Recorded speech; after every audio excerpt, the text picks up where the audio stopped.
আসসালামু আলাইকুম। 10 মিনিট স্কুলের পক্ষ থেকে সকলকে স্বাগতম। আশা করি সকলে ভালো আছেন। আলহামদুলিল্লাহ, আপনাদের দোয়ায় আমিও ভালো আছি।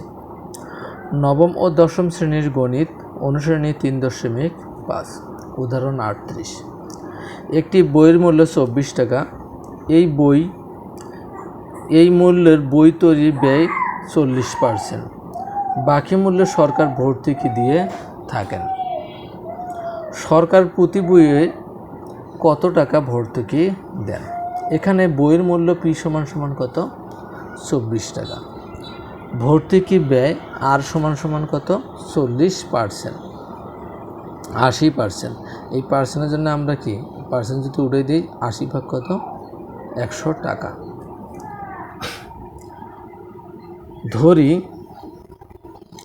ধরি প্রতি বই তৈরিতে ব্যয় 20 টাকা। আমরা জানি বাজার মূল্য সমান বই তৈরির ব্যয় 80%, বা পি সমান সমান বিআর, বা পির মান আমরা 24 পাইছিলাম, সমান সমান বি ইন্টু আর এর মান কত? 80 ভাগ কত? 100, বা বি ইন্টু 80 ভাগ 100 সমান সমান কত? 24। এই 100 গুণন ভাগ ছিল, ডান পাশে যা গুণন হবে, আর 80 গুণন ছিল, ভাগ হয়ে যাবে। 0 0 কাটা, 3 8 24, কত? 30 টাকা। সুতরাং বই তৈরিতে ব্যয় হলো কত টাকা আমাদের? 30 টাকা। অতএব সরকার ভর্তুকি দিবে কত? 30 বিয়োগ 24, 6 টাকা। অ্যান্সার কত দাঁড়ালো? 6 টাকা। এরপর 39 নং উদাহরণ। 39 নং উদাহরণ কি আছে? টাকায় এন সংখ্যক কমলা বিক্রয় করায় 8% ক্ষতি হয়। S% লাভ করতে হলে টাকায় কয়টি কমলা বিক্রয় করতে হবে? মোটামুটি ইম্পর্টেন্ট একটা অঙ্ক, এগুলো মাঝে মাঝে পরীক্ষায় আসে। ধরি ক্রয় মূল্য 100 টাকা। কয় টাকা আমরা ধরছি? ক্রয় মূল্য 100 টাকা। আর% ক্ষতিতে বিক্রয় মূল্য কত হবে? যদি ক্ষতি হয় তাহলে কি হবে? ক্রয় মূল্য মাইনাস বিক্রয় মূল্য, ঠিক আছে? অর্থাৎ 100 মাইনাস কত?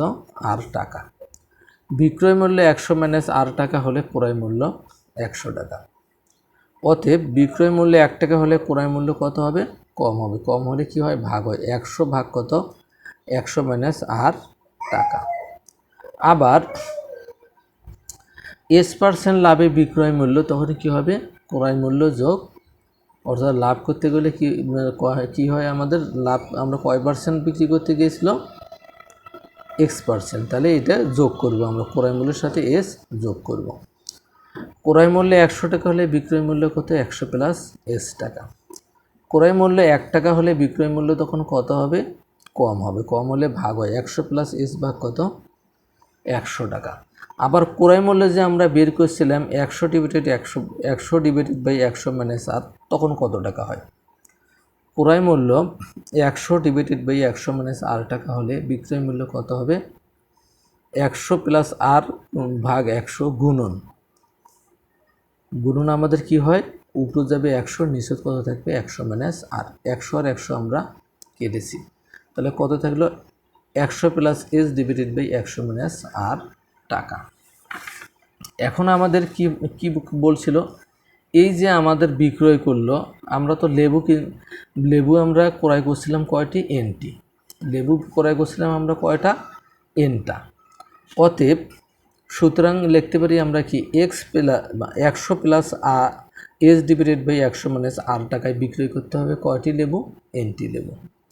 অতএব 1 টাকায় বিক্রয় করতে হবে, তখন কম লেবু বিক্রয় করব। কম লেবু বিক্রয় করলে কি হবে? এখানটা আমাদের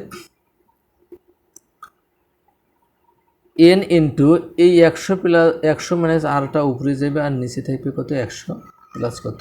এস টি লেবু, ঠিক আছে? অ্যান্সার কত হবে যদি আমরা গুণন করি? N into 100 minus r divided by কত? 100 প্লাস এস টি লেবু। এটা আমাদের কত? 39 নংয়ের অ্যান্সার। এরপর 40 নং উদাহরণ আমাদের কি ছিল? 40 নং উদাহরণ ছিল শতকরা বার্ষিক 60 টাকা হার সরল মুনাফায়। মুনাফাটা লক্ষ্য করবেন, এর উপরে কিন্তু সূত্র নির্ণয় করবে, ঠিক আছে? এটা লক্ষ্য করতে হবে অবশ্যই। শতকরা বার্ষিক 60 টাকা হার সরল মুনাফায় 650 টাকায় 6 বছরের মুনাফা কত হবে? এখানে মুনাফার হার আর সমান সমান কত আছে? 7/5 সমান সমান কত? 7/100 টাকা। মূলধন পি সমান সমান কত দেওয়া আছে? 650 টাকা। সময় এন সমান সমান কয় বছর? সময় এন সমান সমান কত? 6 বছর। আমরা জানি সরল মুনাফা আই সমান সমান পি এন আর।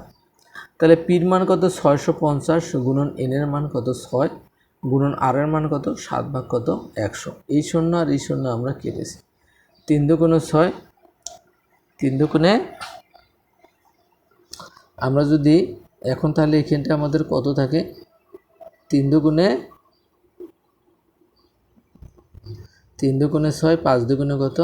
10, 5 তেরং কত? 5 অক্ষে 5, 5 তেরং 65। এখন যদি আমরা 13, 3 আর 7 গুণন করি কত পাবো আমরা? 273 টাকা। সুতরাং মুনাফার হার, সরল মুনাফা বা মুনাফা কত হবে? 273 টাকা। এটা আমাদের কি অ্যান্সার।